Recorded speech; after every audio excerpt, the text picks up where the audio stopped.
जी, आज के लेक्चर का आगाज़ करते हैं। आज के लेक्चर में हमने इकोनॉमिक सिस्टम के बारे में डिस्कशन करनी है, लेकिन उससे पहले आपको असाइनमेंट दी गई थी कल एक क्वेश्चन नंबर 18। क्वेश्चन 18 को अटेम्प्ट करने के लिए कहा गया था। इसमें कोई प्रॉब्लम हो तो पूछ लीजिए। जी, आप दिखाइएगा असाइनमेंट की आपने 18। कर्व का नाम नहीं लिखा आपने, कर्व का नाम लिखिए। कौन सा कर्व है कि ये कर्व है कौन सा? कुछ नहीं पता, कर्व बना दिया, पता नहीं नाम क्या नाम है इसका। अच्छा, प्रोडक्शन पॉसिबिलिटी फ्रंटियर या प्रोडक्शन पॉसिबिलिटी कर्व, पीपीएफ या पीपीसी। आप दिखाइए डायग्राम।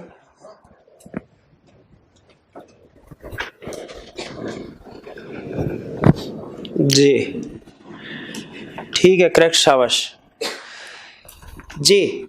इसमें कोई प्रॉब्लम हो तो पूछ लीजिए। रिक्वायरमेंट 2 कह रहा है R after full utilization of it resources is currently producing 70 units of consumer goods. उसने हमें प्रोडक्शन पॉसिबिलिटी कर्व ड्रा करने के लिए डिफरेंट ऑप्शंस दिए हैं। ऊपर अगर आप देखें तो कंज्यूमर गुड और कैपिटल गुड का कॉम्बिनेशन है। उसने 1 2 3 4 5 ऑप्शंस दिए हैं, 5 कॉम्बिनेशंस हैं जो कि इकोनॉमी प्रोड्यूस कर सकती है। कह रहा है अगर करंटली वो 70 units of consumer goods produce कर रही हो, economy 70 units of consumer good पे हो, अगर 70 units of consumer good produce कर रही है तो कैपिटल गुड्स के कितने यूनिट प्रोड्यूस कर रही है? 100। कह रहा है what would be the opportunity cost to R in terms of capital goods if it decides to produce 50 more units of consumer goods. अगर 50 more units of consumer goods को प्रोड्यूस किया जाता है, डिसाइड किया जाता है कि कंज्यूमर गुड्स की प्रोडक्शन 50 से और बढ़ा देनी है, तो अभी करंटली 70 है, 50 से बढ़ाएंगे तो कितनी हो जाएगी? 120।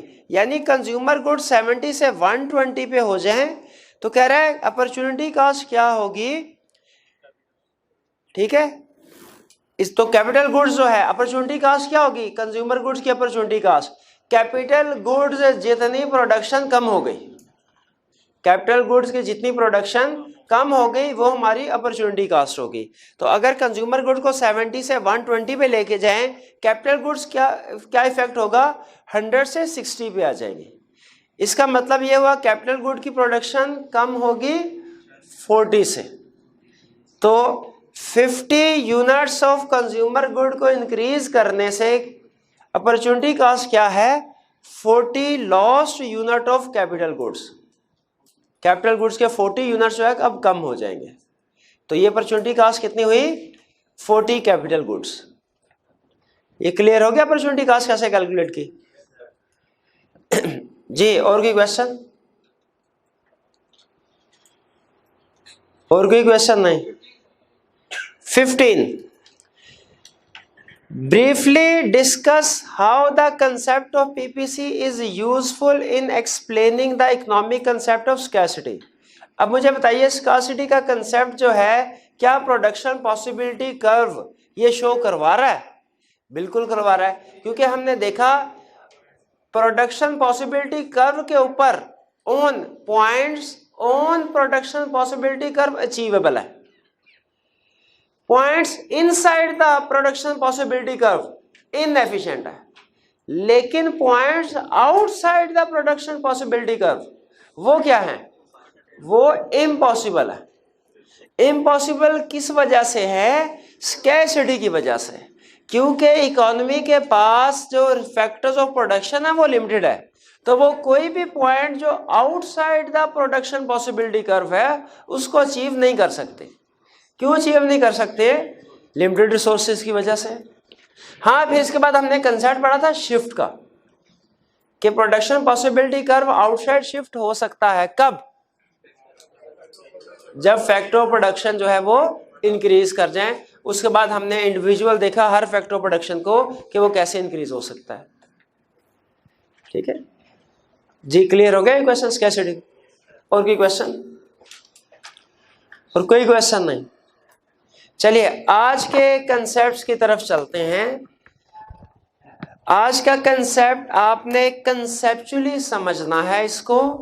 ठीक है, इसमें वैसे याद करने वाला मैटर ज्यादा है, आपके, वैसे भी आपको बोर्ड देख के नजर आ रहा होगा कि इसमें आपके लिए जो हेडिंग्स हैं जो आपने याद करनी हैं वो मैटर ज़्यादा है, कंसेप्ट्स कम है, ठीक है। लेकिन फिर भी पहले अगर कंसेप्ट को अच्छे तरीके से समझा जाए तो याद करने और याद रखने में आसानी होती है।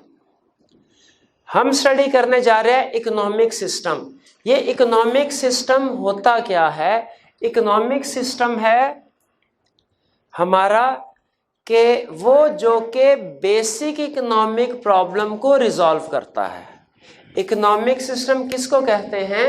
उस सिस्टम को जो बेसिक इकोनॉमिक प्रॉब्लम को रिजॉल्व करता है। बेसिक इकोनॉमिक प्रॉब्लम याद है आपको क्या होती है?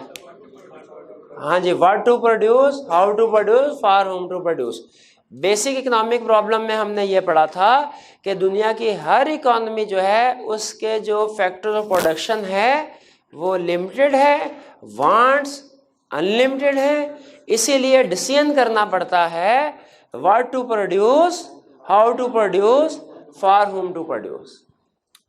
तो ये जो क्वेश्चन है what to produce, how to produce, for whom to produce, economic system इसका आंसर दे रहा होता है, ठीक है। इकोनॉमिक सिस्टम से मुराद ऐसा सिस्टम है जो हमारे बेसिक इकोनॉमिक प्रॉब्लम को रिजॉल्व करे, यानी हमें आंसर दे। क्या आंसर दे? What to produce, how to produce, for whom to produce, इन क्वेश्चंस का आंसर दें। यह है इकोनॉमिक सिस्टम। दुनिया में कितने इकोनॉमिक सिस्टम है? याद रखें दुनिया में टोटल 3 इकोनॉमिक सिस्टम है। आज हम उनमें से 2 को स्टडी करेंगे और जो थर्ड है उसको इंशाल्लाह कल स्टडी करेंगे। तो कौन से सिस्टम आज हम स्टडी करने जा रहे हैं? मार्केट इकोनॉमी और प्लैन्ड इकोनॉमी। लेकिन एक जो तीसरा सिस्टम है जिसे हम कहते हैं मिक्स्ड इकोनॉमी, मिक्स्ड इकोनॉमी, जो कि ये दोनों एक्सट्रीम है। प्लैन्ड इकोनॉमी और फ्री इकोनॉमी या मार्केट इकोनॉमी ये दोनों एक्सट्रीम है। तो मिक्स्ड इकोनॉमी क्या है? जिसमें कुछ कंसेप्ट्स प्लैन्ड इकोनॉमी के अप्लाई होंगे, कुछ फ्री इकोनॉमी के। तो आज के लेक्चर में आपने फर्क के ऊपर फोकस करना है। देखिए अगर डिफरेंस समझ आ गया आपको फ्री इकोनॉमी में और प्लैन्ड इकोनॉमी में, तो फिर इसके जो फर्दर आपको पता है एडवांटेजेस और डिसएडवांटेजेस वगैरह हैं वो समझना कोई ज़्यादा मुश्किल नहीं रहता। असल चीज़ होती है कि कंसेप्ट समझ आए, फ़र्क समझ आए। तो इकोनॉमिक सिस्टम किसको कहते हैं? इकोनॉमिक सिस्टम किसको कहते हैं? जो हमारी बेसिक इकोनॉमिक प्रॉब्लम को रिजॉल्व करता है, जो हमारे बेसिक इकोनॉमिक क्वेश्चंस का आंसर देता है। What to produce, how to produce, for whom to produce. दुनिया में टोटल कितने ज़्यादातर इकोनॉमिक सिस्टम चल रहे हैं? 3। फ्री इकोनॉमी जैसे मार्केट इकोनॉमी भी कहते हैं, प्लैन्ड इकोनॉमी इसे कमांड इकोनॉमी भी कहते हैं, और इन दोनों के दरमियान में मिक्स्ड इकोनॉमी। तो पहले स्टडी करते हैं मार्केट इकोनॉमी। मार्केट इकोनॉमी क्या है? देखिए मार्केट इकोनॉमी कैसे आंसर देती है बेसिक इकोनॉमिक क्वेश्चंस का। आंसर वही है, मार्केट इकोनॉमी में भी वही है, प्लैन्ड इकोनॉमी में भी वही है। फर्क किस चीज का है? देखिए मार्केट इकोनॉमी में कंसेप्ट ये होता है कि गवर्नमेंट का मार्केट में रोल मिनिमम हो, ना होने के बराबर हो। गवर्नमेंट किसी भी मुल्क की गवर्नमेंट मार्केट में इंटरफेयर ना करे। जो प्रोड्यूसर है और जो बायर है ये दोनों खुद ही आपस में मिलकर डिसाइड कर लें कि किस चीज की प्राइस क्या होनी चाहिए। फ्री इकोनॉमी में या मार्केट इकोनॉमी में गवर्नमेंट इंटरफेयर नहीं करती। इसे फ्री इकोनॉमी इसलिए कहते हैं कि गवर्नमेंट की इंटरफेरेंस नहीं है, ये आज़ाद है गवर्नमेंट से। और मार्केट इकोनॉमी इसलिए कहते हैं कि इसमें जो डिसीजंस होते हैं प्राइसिंग का, आउटपुट का, वो मार्केट फोर्सेस की वजह से होते हैं। मार्केट फोर्सेस कौन सी है? डिमांड। मार्केट फोर्सेस कौन सी है? सप्लाई।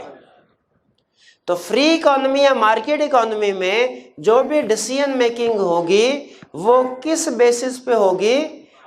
मार्केट फोर्सेस यानी डिमांड और सप्लाई। गवर्नमेंट की इंटरफेरेंस नहीं होगी। यह है फ्री इकोनॉमी का कंसेप्ट। और प्लान्ड इकोनॉमी का कंसेप्ट ये है कि मार्केट में जो भी डिसीजन होंगे प्राइसिंग के, आउटपुट के, वो सारे के सारे डिसीजन गवर्नमेंट करेगी, उसमें गवर्नमेंट के बिल्कुल इन्वॉल्वमेंट नहीं थे फ्री इकोनॉमी या मार्केट इकोनॉमी।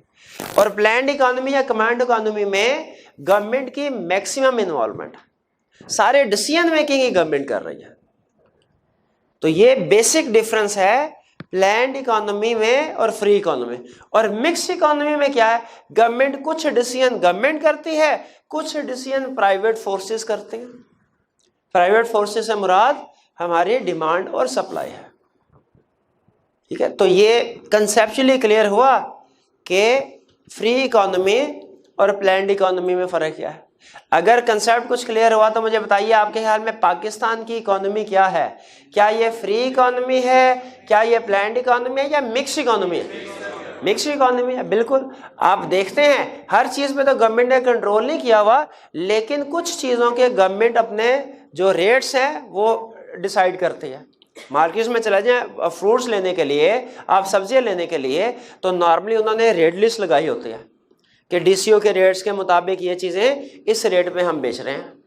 तो इसका मतलब ये हुआ पाकिस्तान में गवर्नमेंट कुछ ना कुछ मार्केट को कंट्रोल कर रही है, इंटरफेयर कर रही है, लेकिन कंप्लीट कंट्रोल नहीं है। बहुत सी प्रोडक्ट्स ऐसे भी हैं जिनमें प्रोड्यूसर आजाद है, वो अपनी मर्जी की प्राइस डिसाइड करते हैं। तो ज्यादातर जो दुनिया में ज्यादातर कंट्रीज हैं वो मिक्स्ड इकोनॉमी की है, लेकिन कुछ कंट्रीज जो है क्लोज टू फ्री इकोनॉमी भी है और कुछ countries close to planned economy. जैसे कहते हैं नॉर्थ कोरिया में प्लान्ड इकोनॉमी है और यूएसए जो है ये क्लोज टू फ्री इकोनॉमी है। तो अब थोड़ा डिटेल में हम इन कंसेप्ट को स्टडी करते हैं। आपने मार्केट इकोनॉमी या प्लान्ड इकोनॉमी से किसी एक ही इकोनॉमी को अच्छे तरीके से समझ लिया, दूसरी ऑटोमेटिकली समझ आ जाएगी, क्योंकि दूसरी उसका अपोजिट है, दूसरी इसका अपोजिट है। इसीलिए हम कोशिश करेंगे कि मार्केट इकोनॉमी को ज्यादा डिटेल से बेहतर तरीके से समझें। अपोजिट कंसेप्ट अप्लाई हो रहे होंगे प्लान्ड इकोनॉमी पे। जो इसके एडवांटेजेस है हो सकता है उसके डिसएडवांटेजेस हो, जो इसके डिसएडवांटेजेस है वो हो सकता है उसके एडवांटेजेस हो। स्टार्ट करें। सबसे पहले कहता है कि जी कैसे market economy basic economic problem को रिजॉल्व करते हैं। बेसिक इकोनॉमिक प्रॉब्लम में 3 क्वेश्चन होता है, what to produce, how to produce, for whom to produce. वो कहता है व्हाट टू प्रोड्यूस, ये कैसे डिसाइड होता है? ये डिसाइड होता है डिमांड और प्राइस की मदद से। देखिए मार्केट इकोनॉमी है, गवर्नमेंट का कोई इंटरफेरेंस नहीं है। जो प्रोड्यूसर है, सेलर्स है, उन्होंने खुद डिसाइड करना है कि हमें क्या चीज प्रोड्यूस करनी चाहिए। वो क्या चीज प्रोड्यूस करेंगे? जिसकी डिमांड ज्यादा है, जिसकी प्राइस ज्यादा है, वो प्रोड्यूस करेंगे।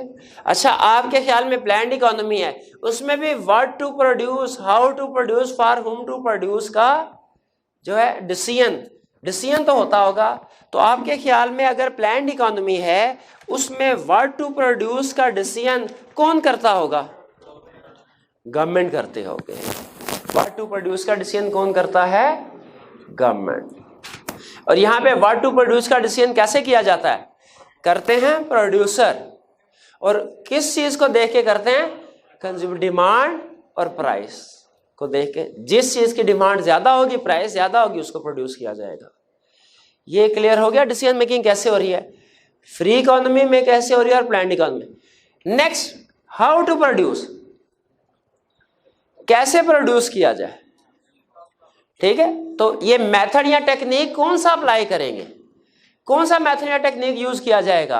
अब देखिए प्रोड्यूसर ने फैसला करना है, गवर्नमेंट ने नहीं फैसला करना, प्रोड्यूसर ने फैसला करना है हम कौन सा मेथड या टेक्निक फॉलो कर रहे हैं अपनी चीज को प्रोड्यूस करने के लिए। वो सिर्फ एक चीज से कंसर्न होगा, भाई किस मेथड से हमारी कॉस्ट कम है। जिस मेथड से कॉस्ट कम है उसके मुताबिक प्रोडक्शन करेंगे। हाउ टू प्रोड्यूस का डिसीजन कैसे होगा? जिसमें लीस्ट कॉस्ट है। अब चलते हैं प्लान्ड इकोनॉमी में। प्लान्ड इकोनॉमी में आपके ख्याल में हाउ टू प्रोड्यूस का डिसीजन कैसे होगा? क्या गवर्नमेंट सिर्फ लीस्ट कॉस्ट को देखेगी? नहीं, गवर्नमेंट ये भी देखेगी भाई जो मेथड हम अडॉप्ट कर रहे हैं इसकी वजह से पोल्यूशन में इजाफा तो नहीं हो रहा, जो मेथड हम अडॉप्ट कर रहे हैं इसकी वजह से अनएम्प्लॉयमेंट में इजाफा तो नहीं हो रहा। यानी गवर्नमेंट इन इश्यूज को भी सामने रखेगी, सोशल इश्यूज को, लेकिन जो प्राइवेट प्रोड्यूसर है फ्री इकोनॉमी में, ये इन चीजों को कंसीडर नहीं करेगा। इससे पूछा जाए जी सर किस तरीके से कोयला के जरिए से अपनी फैक्ट्री चलाई जाए या ऑयल के जरिए से, कहाँ पे सस्ता कैसे पड़ता है कोयला से, कोयले से चलाओ। लेकिन कहेंगे सर उसमें पोल्यूशन बहुत ज्यादा फैलती है, कहता है फैलने दो, हमें क्या टेंशन। तो ये अच्छा, फिर इसे पूछा जाएगा सर एक और तरीका भी है क्या, कि हम मशीनों को इस्तेमाल करें, उससे प्रोडक्शन हमारी ज्यादा होगी और कॉस्ट कम होगी। उनका ठीक है मशीनों को इस्तेमाल करें, तो सर वो जो वर्कर्स हैं उनका क्या करें, उन्हें नौकरी से निकाल दो, अब उनकी जरूरत नहीं। तो जो हमारा प्राइवेट प्रोड्यूसर है उसके लिए सिर्फ कॉस्ट अहम है, मेथड या टेक्निक कौन सा वो यूज करेगा जिससे एवरेज का जो उसकी कॉस्ट है वो कम से कम हो। जबकि जो प्लान्ड इकोनॉमी में डिसीजन होगा हाउ टू प्रोड्यूस, ये किस बेस पे होगा, गवर्नमेंट पोल्यूशन को भी कंसीडर करेगी, गवर्नमेंट अनएम्प्लॉयमेंट को भी कंसीडर करेगी, गवर्नमेंट ये देखेगी जिसमें सोशल इश्यूज कम से कम हो, पोल्यूशन भी कम से कम हो, अनएम्प्लॉयमेंट भी कम से कम हो, वो मेथड अडॉप्ट करेगी। क्योंकि प्राइवेट प्रोड्यूसर को इस चीज से गर्ज नहीं है कि इकोनॉमी में बेरोजगारी ज्यादा हो रही है, उसे सिर्फ अपने प्रॉफिट से गर्ज है। जबकि गवर्नमेंट को इस चीज से गर्ज है कि मुआशरे में पोल्यूशन ज्यादा तो नहीं हो रही, गवर्नमेंट को इस चीज से गर्ज है कि हमारे जो लोग हैं वो ज्यादा बेरोजगार तो नहीं हो रहे। इसीलिए आप देखते होंगे कि अक्सर जो पब्लिक इदारे गवर्नमेंट ओन्ड ऑर्गेनाइजेशंस हैं इनमें एम्प्लॉयज जरूरत से ज्यादा रखे जाते हैं नॉर्मली।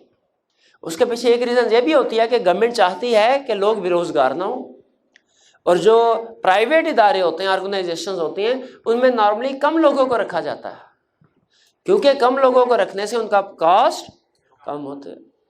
तो हाउ टू प्रोड्यूस का कंसेप्ट क्लियर होगा दोनों में, फ्री इकोनॉमी में, प्लान्ड इकोनॉमी। फिर फॉर हुम टू प्रोड्यूस, अब प्राइवेट फर्म है, प्रोड्यूसर है, वो किसके लिए प्रोड्यूस करेगा, क्या सारी इकोनॉमी के लिए, क्या अमीरों के लिए भी, गरीबों के लिए भी नहीं, ये किसके लिए प्रोड्यूस करेगा, वो लोग जिनके पास एबिलिटी टू पे है, जिनके पास पैसे हैं, जो प्रोडक्ट की प्राइस पे कर सकते हैं, ठीक है, who have ability and willingness to pay, जो कि अफोर्ड कर सकते हैं प्रोडक्ट को। जबकि गवर्नमेंट ने अगर डिसीजन करना है फॉर हुम टू प्रोड्यूस, तो बताइए सिर्फ उन लोगों को सामने रख के डिसीजन करेगी, उन लोगों के लिए चीजें प्रोड्यूस की जाएगी जिनके पास पैसे हैं, जो कि पे कर सकते हैं, या होल इकोनॉमी के लिए, होल इकोनॉमी के लिए प्रोडक्शन होगी। तो ये फर्क समझ आया आपको मार्केट इकोनॉमी में और प्लान्ड इकोनॉमी। अगर डिफरेंस समझ आ गया तो फिर फीचर्स भी आसानी से समझ आ गए होंगे। पहली चीज ये कहते हैं फीचर्स क्या है फ्री इकोनॉमी, कहते हैं less is fair. Less is fair जो है ये शायद लैटिन वर्ड है या ग्रीक का वर्ड होगा, इसका मतलब है लेट अस फ्री, हमें आजाद छोड़ दो, ये अप्रोच है, इंटरफेयर ना करो। किसको कह रहे हैं लेस इज फेयर, गवर्नमेंट को, कि हमें आजाद, इसका मतलब क्या है लेट अस फ्री, हमें आजाद छोड़ दो। गवर्नमेंट को कह रहे हैं कि इसमें आप इंटरफेयर ना करो मार्केट में, हमारी मर्जी, हम चाहे प्राइस कम रखें ज्यादा रखें, हमारी मर्जी, हम अपने फैक्टर ऑफ प्रोडक्शन को, लेबर्स को चाहे कम लेबर दें चाहे ज्यादा तनख्वाह दें, हमारी मर्जी, आप मार्केट में इंटरफेयर ना करो। ओके अच्छा मार्केट में इंटरफेयर ना करो, तो फिर जो मार्केट में डिसीजन मेकिंग होगी वो कैसे होगी, प्राइस मैकेनिज्म, मार्केट मैकेनिज्म के जरिए, यानी डिमांड एंड सप्लाई के जरिए से। जब गवर्नमेंट डिसीजन मेकिंग नहीं करेगी तो फिर डिसीजन मेकिंग कैसे होगी, मार्केट फोर्सेस के जरिए से। इसे प्राइस मैकेनिज्म या मार्केट मैकेनिज्म कहते हैं। Next, private ownership of factor of production. Factor of production जो है इसकी ओनरशिप कौन ओन करता है, इसको फ्री इकोनॉमी में कौन करता है, प्राइवेट जो प्रोड्यूसर्स हैं। और प्लान्ड इकोनॉमी में कौन ओन करता है भला, गवर्नमेंट। गवर्नमेंट जो है वो उसकी रिसोर्सेज या फैक्टर ऑफ प्रोडक्शन, आपको पता है एक ही चीज है, resources are state owned, planned economy में रिसोर्सेज स्टेट ओन्ड। अब देखें क्या आज इस दौर में कोई एक प्राइवेट इन्वेस्टर जो है वो एक बड़ी कंपनी, बड़ी फैक्ट्री का मालिक हो सकता है, तो इसका मतलब ये है कि ये फैक्ट्री प्रोडक्शन प्राइवेट ओनरशिप में। 70s के दौर में जब गवर्नमेंट आई थी जुल्फकार अली भुट्टो साहब की, तो आपने कंसेप्ट पढ़ा था नेशनलाइजेशन का, ठीक है। उसको क्या किया गया था कि जो भी बड़ी बड़ी फैक्ट्रीज हैं उनको कौमी तहवील में ले लिया गया था कि अब इनमें जो भी प्रोडक्शन होगी, जो भी डिसीजन वो गवर्नमेंट करेगी। उनका ख्याल ये था कि ये जो प्राइवेट जो है लोग हैं ये अवाम का खून चूसते हैं, ये महंगे दामों चीज़ें बेचते हैं, अपनी दौलत जो है उनमें इजाफा कर रहे हैं, और अवाम की फलाह बहबूद बेहतरी के लिए ये मुनासिब है कि इनसे सारी फैक्ट्रीज जो है अपने कब्जे में ले ली जाए। अच्छा, फैक्ट्री बंद करने का फैसला नहीं हुआ, क्या हुआ? फैक्ट्री गवर्नमेंट अपने कब्जे में ले ले, नेशनलाइजेशन इसे कहते हैं। और फिर गवर्नमेंट डिसाइड करे कि प्राइस क्या होगी, मजदूरों को तनख्वाह कितनी देनी है, इस तरीके। तो ये एक एग्जाम्पल थी एक किस्म की प्लान्ड इकोनॉमी की, कि जिसमें फैक्टर्स प्रोडक्शन रिसोर्सेज कौन ओन करता है? गवर्नमेंट। जबकि प्लान्ड या इकोनॉमी, ये फ्री इकोनॉमी में फैक्टर प्रोडक्शन कौन? फैक्टर प्रोडक्शन या रिसोर्सेज या इनपुट्स एक ही चीज के नाम है। फिर इसके बाद सेल्फ इंटरेस्ट और प्रॉफिट मोटिव। जो मार्केट इकोनॉमी में प्रोड्यूसर लोग काम कर रहे हैं, बताइए वो किसके फायदे के लिए काम कर रहे हैं? वो मुल्कों कौम की खिदमत के लिए, सोसाइटी की फलाह बहबूद के लिए, या कि अपने ज़ाती फायदे के लिए? सेल्फ इंटरेस्ट या प्रॉफिट डिसीजन मेकिंग जब करते हैं तो सामने सिर्फ अपना मकसद, अपना मुनाफा रखते हैं। ये है फीचर्स मार्केट इकोनॉमी। क्लियर हो गए? क्या फीचर्स हैं दोबारा से समझ लें, क्योंकि इन्हीं फीचर्स के ऊपर आगे जाके एडवांटेज डिसएडवांटेज डिस्कस होंगे। Less is fair approach, let us free, यानी गवर्नमेंट इंटरफेयर ना करे। प्राइस या मार्केट मैकेनिज्म, यानी जो डिसीजन मेकिंग होगी वो मार्केट फोर्सेस को सामने रखे, प्राइस को सामने रख के की जाएगी। Private ownership of factor production, जो फैक्टर प्रोडक्शन है उन्हें प्राइवेट लोग जो है ओन कर सकते हैं। सेल्फ इंटरेस्ट और प्रॉफिट मोटिव्स, डिसीजन मेकिंग में जो जिस चीज को सामने रखा जाता है वो जाती मुफादात को रखा जाता है। अब देखते हैं features planned economy. Comparative form में इसलिए पढ़ा रहा हूं ताकि कंसेप्ट समझने में आसानी हो। प्लान्ड इकोनॉमी में क्या है? रिसोर्सेज क्या है? State owned. उधर क्या रिसोर्सेज थे? प्राइवेट ओनरशिप में। फिर कह रहे government decide what to produce, how to produce and for whom to produce. इधर कौन decide? Market mechanism, price mechanism, market forces, price से डिसाइड होता है। What to produce, how to produce, for whom to produce. Planned economy में कौन decision कर रहा है? गवर्नमेंट कर रही है। State decide pricing of factor production, state decide करती है फैक्टर प्रोडक्शन की प्राइसिंग क्या होगी। आसान अल्फाज में स्टेट यानी गवर्नमेंट डिसाइड करती है कि एक वर्कर्स को तनख्वाह कितनी मिलेगी, एक वर्कर को तनख्वाह कितनी मिलेगी। ठीक है, जैसे क्या पंजाब में, पाकिस्तान में वर्कर्स की मिनिमम वेजेस फिक्स की गई हैं? बिल्कुल फिक्स की गई हैं, जो शायद 17,500 के करीब है आजकल। ठीक है, तो ये भी एक एग्जांपल है। अच्छा, इसका ये मतलब नहीं पाकिस्तान की इकोनॉमी प्लान्ड इकोनॉमी है। पाकिस्तान की इकोनॉमी मिक्सर है, ये मिक्स्ड इकोनॉमी है। ठीक है, इसमें कुछ जगहों पे गवर्नमेंट इंटरफेयर करती है, कुछ जगहों पे नहीं करते। तो प्लान्ड इकोनॉमी में क्या होता है? सारे डिसीजन जो फैक्टर प्रोडक्शन की प्राइसिंग, फैक्टर प्रोडक्शन की ओनरशिप किसमें, यानी फैक्ट्री मशीनरी वगैरह सारे कौन ओनर होता है इसका? गवर्नमेंट। वर्कर्स को कितने पैसे देने हैं? प्राइसिंग ऑफ फैक्टर प्रोडक्शन का मतलब यह है कि उनका रिवार्ड कितना होगा, रिटर्न कितना देना उनको, ये भी कौन डिसाइड करेगा? गवर्नमेंट। ठीक है, फिर government produces for the entire economy through administrative. Government का आपको पता है एक सिस्टम होता है, उसे एडमिनिस्ट्रेटिव प्रोसेस कहते हैं। ब्यूरोक्रेसी होती है उसमें, जो कि डिसीजन मेकिंग में इन्वॉल्वमेंट होती है उनके। गवर्नमेंट प्रोड्यूस करते हैं एंटायर इकोनॉमी के लिए, गवर्नमेंट इंटायर इकोनॉमी के लिए, जबकि ये लोग इंटायर इकोनॉमी के लिए प्रोडक्शन नहीं करते, सिर्फ उन लोगों के लिए जो अफोर्ड कर सकते हैं उनके लिए प्रोडक्शन करेंगे। और इनका ऑब्जेक्टिव होता है प्रॉफिट मोटिव। क्या गवर्नमेंट का प्रॉफिट मोटिव पर्पस होगा? नहीं, वो तो सोशल वेलफेयर के लिए काम करेगी। तो ये पर्पज होता है। एक दफा मैं पढ़ रहा था, मुझे कंफर्म नहीं है, लेकिन नॉर्थ कोरिया में इवन गवर्नमेंट, जो लोग हेयर स्टाइल रख सकते हैं, ये भी गवर्नमेंट ने डिसाइड किया कि ये 6 हेयर स्टाइल हैं, सारे लोग इन्हीं के में से कोई एक सिलेक्ट करेंगे। ठीक है, ये एग्जाम्पल है प्लैंड इकोनॉमी में। ठीक है कि आप इससे अंदाजा लगा ले, जो गवर्नमेंट लोगों की पर्सनल लाइफ के बारे में डिसीजन कर रही है, वो बिजनेस लाइफ के बारे में कैसे डील करती होगी। ठीक है, तो ये है फ्री इकोनॉमी और प्लैंड इकोनॉमी में फर्क। भाई ये डिफरेंस क्लियर हुआ? अगर डिफरेंस क्लियर हुआ तो एडवांटेजेस डिसएडवांटेजेस भी ये फीचर से ही सामने आ जाएंगे अभी तक की डिस्कशन से। ठीक है, यहां तक कोई प्रॉब्लम तो नहीं? आगे चलते हैं। बेनिफिट्स क्या मार्केट का? अच्छा, आपसे यहां पे रुके, मैं आपसे क्वेश्चन पूछ रहा हूं। दोनों मार्केट का स्ट्रक्चर आपके सामने है, वर्किंग कैसे होगी आपके सामने है, फीचर्स आपके सामने है।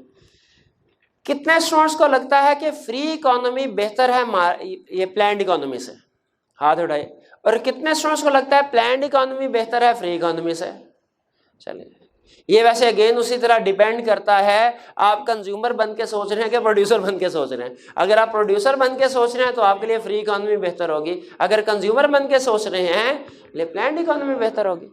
बहरहाल जी, बेनिफिट्स क्या है, एडवांटेजेस क्या है, किसके? मार्केट इकोनॉमी के। पहला, कंज्यूमर सॉवरेनिटी। सॉवरेनिटी का मतलब ये होता है पावर, अहमियत। किस चीज में अहमियत? प्राइसिंग और आउटपुट को डिसाइड करने में। कह रहा है इसमें मार्केट इकोनॉमी में कंज्यूमर सॉवरेनिटी ज्यादा है, और प्लैंड इकोनॉमी में क्या होगी? कंज्यूमर सॉवरेनिटी कम होगी, कंज्यूमर की कोई अहमियत नहीं होगी। अब देखिए, शायद उधर कहीं आपको लिखा नजर आ जाए डिसएडवांटेजेस में कि इसमें कंज्यूमर सॉवरेनिटी नहीं होगी। फिर चलते हैं, no costly planning of bureaucracy. क्या कहना चाह रहा है? चूंकि डिसीजन करने में what to produce, how to produce, for whom to produce, इसमें ब्यूरोक्रेसी का मतलब क्या है? गवर्नमेंट के मिनिस्टर्स, गवर्नमेंट के ऑफिसर्स, सरकारी अफसरान इन्वॉल्व नहीं है। बताइए, तो इसका मतलब यह है कि फैसला जल्दी हो जाए करेंगे फ्री इकोनॉमी में कि देर से? ठीक है, जल्दी, यानी डायनामिक वर्ड होगी। जो वर्ड क्विकली चेंज करती है अपने आप को, डिसीजन मेकिंग जहां पे जल्दी होती है उसे हम क्या कहते हैं? डायनामिक। तो यहां पे डिसीजन मेकिंग भी जल्दी हो रही होगी। क्या सरकारी अफसरान को रिश्वत देनी पड़ेगी?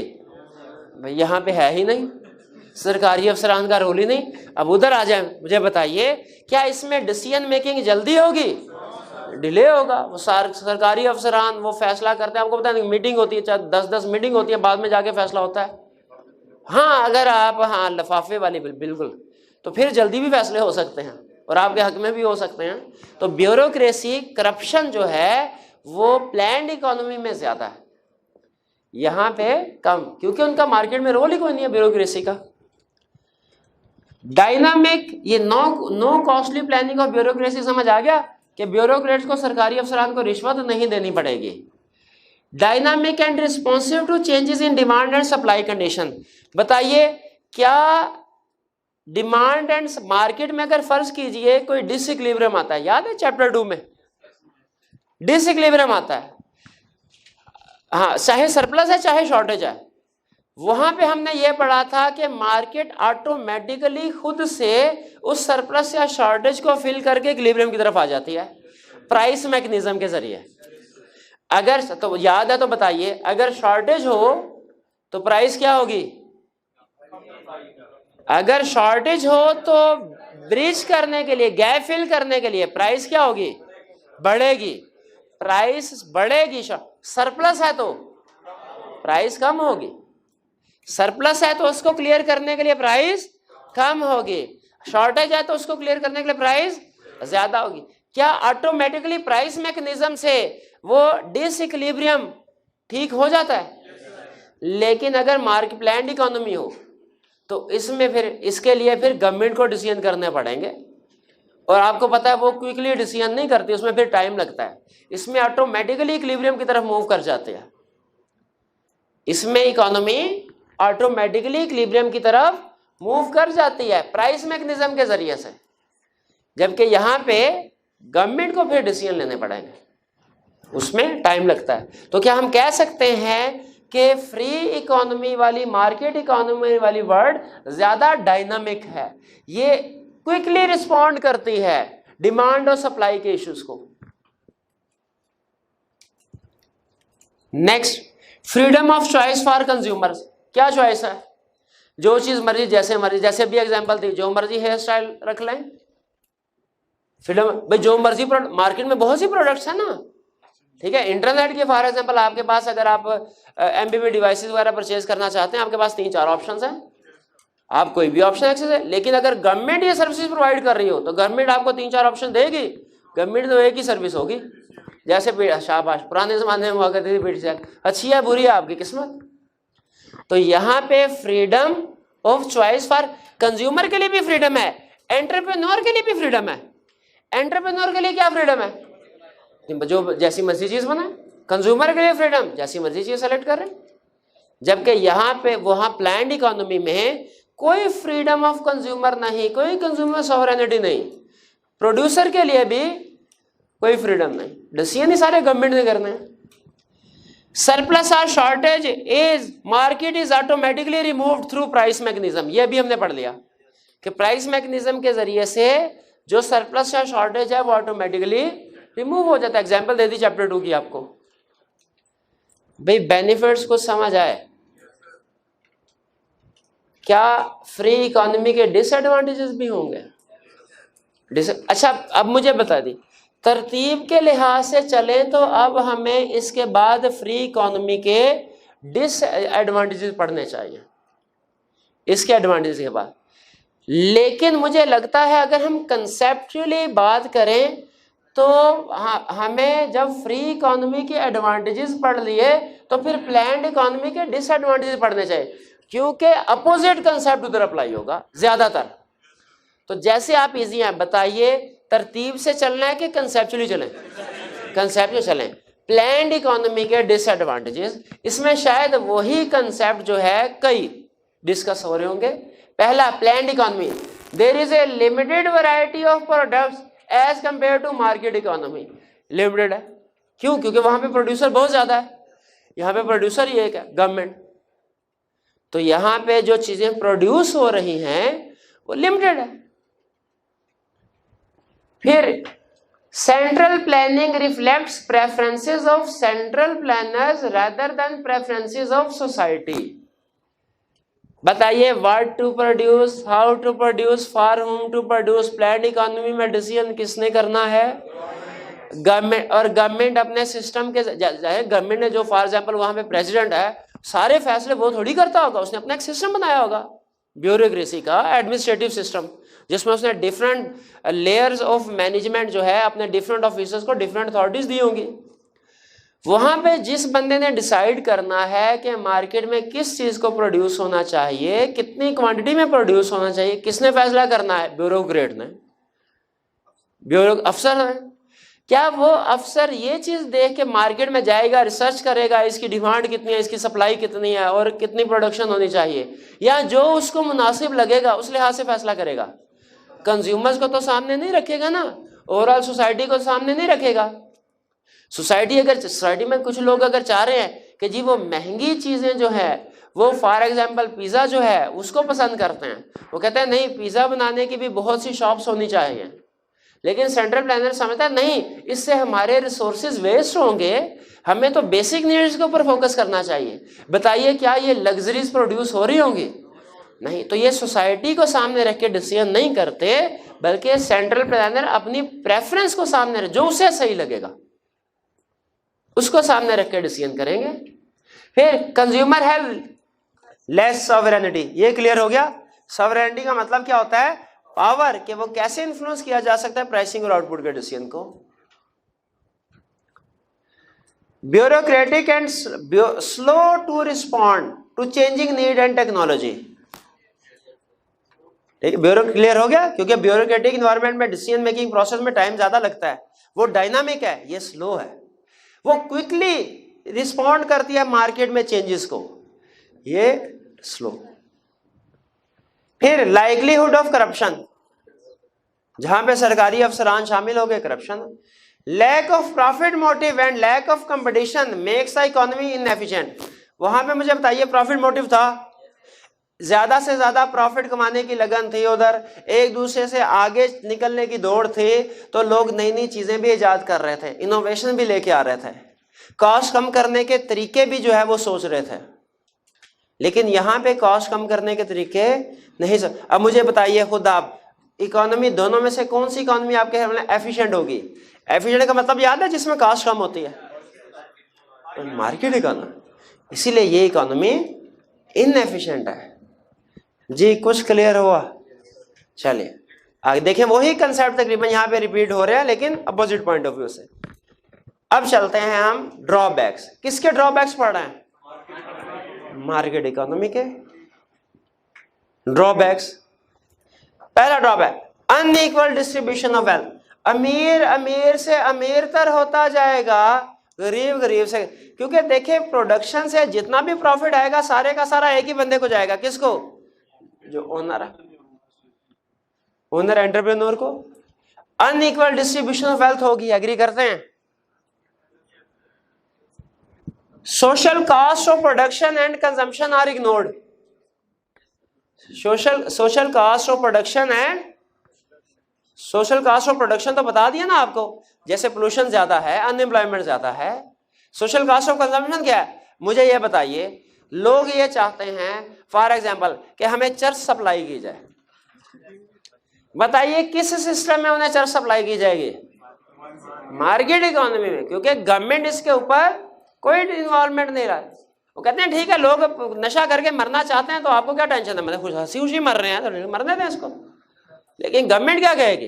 अगर प्लान इकोनॉमी हो, गवर्नमेंट कहेगी नहीं, हमने सोशल इश्यूज को भी सामने रख के डिसीजन मेकिंग करनी है। गवर्नमेंट हरगिज इजाजत नहीं देगी, चाहे इसमें जितना मर्जी प्रॉफिट हो, गवर्नमेंट इसको हरगिज इजाजत। लेकिन यहाँ पे चूंकि जो मार्केट इकोनॉमी होती है इसमें कोई अच्छे बुरे सही गलत का कंसेप्ट नहीं होता, इसमें एक ही कंसेप्ट होता है, भाई प्रॉफिट किसमें ज्यादा है, जिसमें ज्यादा प्रॉफिट है वो काम कीजिए जी।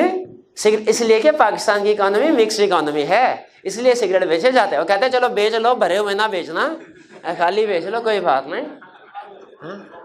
वो सुना होगा ना आपने लतीफा, एक दोस्त दूसरे से कहने लगा भाई सिगरेट क्यों पी रहे हो, ये तो स्लो पॉइजन है, आहिस्ता आहिस्ता मौत की तरफ लेके जाता है, ये क्या है? स्लो पॉइजन है। कहता है तो मुझे कौन सा मरने की जल्दी है?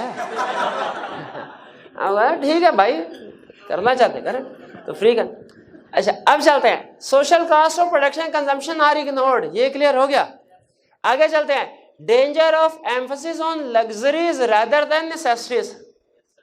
अब बताइए यहाँ पे जो फैक्टर्स ऑफ प्रोडक्शन है वो एक रोटी जो ज्यादा जरूरी है लेकिन बिकती कितनी, 6-7 रुपए 8-10 रुपए की, उसके ऊपर लगाए जाएंगे कि पिज्जा के ऊपर जो 250-300 का बिकता है पिज्जा।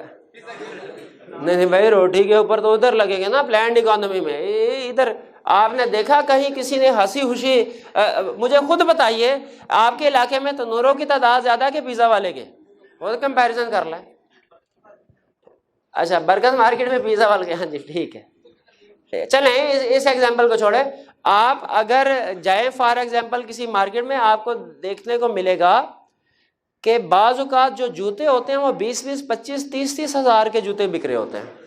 अब आप खुद मुझे बताइए, अगर प्रोड्यूसर है उसने डिसीजन करना है कि वो लोगों के लिए थर में चोलिस्तान में लोग भूखे मर रहे हैं, उनके लोगों के लिए वहाँ पे पानी सप्लाई, खाने पीने की चीज़ें सप्लाई होनी चाहिए, वो प्रोडक्शन के ऊपर फोकस करेगा या ये 20-25-30 हज़ार के जूते बेचने में फोकस करेगा? जूते बेचने में फोकस करेगा। वो तो गवर्नमेंट डिसाइड करेगी कि भाई उन लोगों का भी सोचना है। प्लान्ड इकोनॉमी में, फ्री इकोनॉमी में उनका कुछ नहीं सोचा जाएगा। फिर तो एग्री करते हैं कि फ्री इकोनॉमी में लग्जरीज के ऊपर ज्यादा फोकस किया जाएगा नेसेसिटीज की निस्बत। क्यों? क्योंकि नॉर्मली लग्जरीज की प्राइस ज्यादा होती है, इन प्रोडक्ट्स में प्रॉफिट मार्जिन ज्यादा होता है, नेसेसिटीज ऑफ लाइफ में प्रॉफिट मार्जिन कम होता है। फिर failure to plan long run, 25-30 साल 50 साल की प्लानिंग करेगा ये तो देखेगा भाई 6-7-8 महीने में मुझे प्रॉफिट आना शुरू हो जाए। लेकिन प्लान्ड इकोनॉमी में गवर्नमेंट लॉन्ग रन का सोचेगी, ठीक है। ये भाषा डैम बनाना है फॉर एग्जांपल, या दूसरे डैम बनाने हैं, तो ये क्या कोई प्राइवेट इन्वेस्टर बनाएंगे इनको? नहीं, प्लैंड इकोनॉमी में गवर्नमेंट फैसला करेगी। क्रिएशन ऑफ मोनोपोलीज, बताइए क्या कह रहे? बड़ी मछली छोटी मछली को खा जाएगी फ्री इकोनॉमी में, इसीलिए मोनोपोलीज का चांस होता है। Risk of unemployment and inflation, भाई ये कैसे एक्सप्लेन करें? इतना कुछ कंसेप्ट बताया। फ्री कम से कम अगर बंदे हैं इकोनॉमिक फैक्ट्री में काम, बिल्कुल वो कहेंगे भाई वो तो बंदे कम करने की सोचेगा, प्रॉफिट बढ़ाने के लिए, अनएम्प्लॉयमेंट बढ़ेगी और प्राइस ज्यादा से ज्यादा मशीनरी के जरिए से प्राइस ज्यादा से ज्यादा करने की कोशिश करेगा। इन्फ्लेशन का खतरा, इन्फ्लेशन पता है ना क्या होती है? प्राइसेस कंटिन्यूसली ज्यादा हो, प्राइसेस कंटिन्यूसली ज्यादा। भाई दुनिया के हर जगह पे प्राइसेस ज्यादा होती हैं, नहीं कम नहीं होती, कम नहीं होती। वो कहता है सेकेंड वर्ल्ड वॉर के बाद शायद ही दुनिया का कोई ऐसा इलाका हो, ऐसा मुल्क हो जहां पे प्राइसेस कम हुई हो, वरना नॉर्मली पूरी दुनिया में, सिर्फ पाकिस्तान में नहीं, पूरी दुनिया में प्राइसेस बढ़ती। हाँ, दूसरे मुल्कों में 1.5%, 2% पर एनएम के हिसाब से बढ़ती हैं, पाकिस्तान में 15%, 20% के हिसाब से बढ़ती हैं, बढ़ती हर जगह पे। हाँ जी, जैसे टमाटर। Duplication and wastage of resources, क्योंकि एक ही चीज 3, 4, 5 प्रोड्यूसर बना रहे होंगे तो वो डुप्लीकेशन ऑफ रिसोर्सेज। अब आते हैं यहाँ के एडवांटेज। अब प्रोबेबली जो इधर के डिसएडवांटेजेस हैं वो इधर के, अच्छा कंसेप्ट मिक्स तो नहीं ना हो रहे, ये कंपैरिजन करने के लिए आपको साथ साथ लेके चल रहा हूं। बेनिफिट्स क्या है? Social cost of production and consumption are fully considered. वहां पे क्या लिखा था उसने? इग्नोर्ड। यहां पे क्या कह रहा है? Fully considered. गवर्नमेंट कोई भी फैसला करने से पहले देखेगी कि भाई इन्फ्लेशन पे क्या असर पड़ेगा, अनएम्प्लॉयमेंट पे क्या असर पड़ेगा, पोल्यूशन पे क्या असर पड़ेगा, सोशल इश्यूज को सामने रख के फिर देखा जाएगा। फिर production is carried out for the needs of society and not for benefits of few.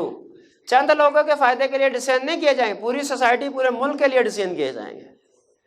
Permit long term industrial and social planning fostering economic stability. Long term issues के ऊपर फोकस किया जाएगा, इसमें सबसे अहम लफ्ज है लॉन्ग टर्म अप्रोच। फिर full employment of the work force is possible. वहां पे क्या रिस्क था? अनएम्प्लॉयमेंट का। यहां पे क्या है? फुल एम्प्लॉयमेंट, यानी इकोनॉमी में सारे लोग जो है काम कर रहे हो।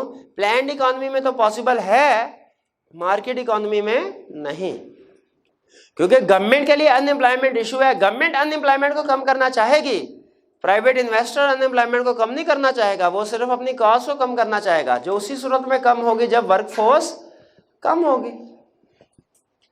Less duplication and wastage of resources, क्योंकि प्रोडक्शन नॉर्मली एक दो जगह पे हो रही होती है, गवर्नमेंट ही कर रही है, तो ये नहीं है कि एक ही चीज प्रोड्यूस करने के लिए एक ही मोहल्ले में फॉर एग्जाम्पल 3 पिज्जा बनाने की दुकानें खुल गई, तो हर एक की ज़ाहिर है अपनी अपनी मशीनरी होगी, तो बाहर से 3 मशीनें इंपोर्ट करनी पड़ेगी। लेकिन अगर गवर्नमेंट सप्लाई कर रही हो, गवर्नमेंट तो एक ही मशीन लगाएगी। तो wastage of resources planned economy में कम है, फ्री इकोनॉमी में ज्यादा है। और promotes equal distribution of wealth. उधर क्या था? Unequal distribution of wealth. यहाँ पे क्योंकि प्रोड्यूसर गवर्नमेंट कर रही है, तो गवर्नमेंट चाहेगी कि सारे के सारे लोग बराबर रहें। जी कुछ समझ आया? कंसेप्ट जो है वो सिंपल है, लेकिन आज के लेक्चर में जो याद करने वाला मटेरियल है वो ज्यादा है। अगर आप कहें तो 5 मिनट में क्विक रिवीजन कर दें। चले बेसिक कंसेप्ट जो है उसकी रिवीजन कर लेते हैं। आप मुझे बताइए फ्री इकोनॉमी और प्लैंड इकोनॉमी में बेसिक डिफरेंस क्या है? इकोनॉमिक सिस्टम किसको कहते हैं? इकोनॉमिक सिस्टम जो कि हमारी बेसिक इकोनॉमिक प्रॉब्लम को रिजॉल्व करता है, जो 3 है। क्या? What to produce, how to produce, for whom to produce. Free economy में व्हाट टू प्रोड्यूस का डिसीजन कैसे होता है? What to produce, high demand high price. How to produce, least cost. For whom to produce, ability to pay. Planned economy what to produce, government decide करेगी। How to produce, जिसमें social issues को भी consider किया जाएगा जैसे pollution. और for whom to produce, entire society के लिए। चलिए मुझे बताइए फ्री इकोनॉमी में आपको सबसे अच्छा एडवांटेज, सबसे बेहतरीन एडवांटेज क्या लगा? Freedom of consumer. चलिए, और सबसे ज्यादा नुकसान की बात क्या लगी? अनएम्प्लॉयमेंट। प्लैंड इकोनॉमी में सबसे ज्यादा फायदे की बात क्या लगी? Full employment. अच्छा, कोई बेरोजगार नहीं है। और डिसएडवांटेज में सबसे बुरी बात क्या लगी? करप्शन। जी बिल्कुल ठीक है। चलिए, इसमें जो याद करने वाला मटेरियल ज्यादा है तो बेहतर है कि आज ही आप इसको याद कर लें, ठीक है, ताकि बाद में बार बार रिवीजन करने में आसानी हो, आपको आगे चल के बर्डन ज्यादा ना हो। कल इंशाल्लाह फिर मिक्स्ड इकोनॉमी की तरफ चलेंगे।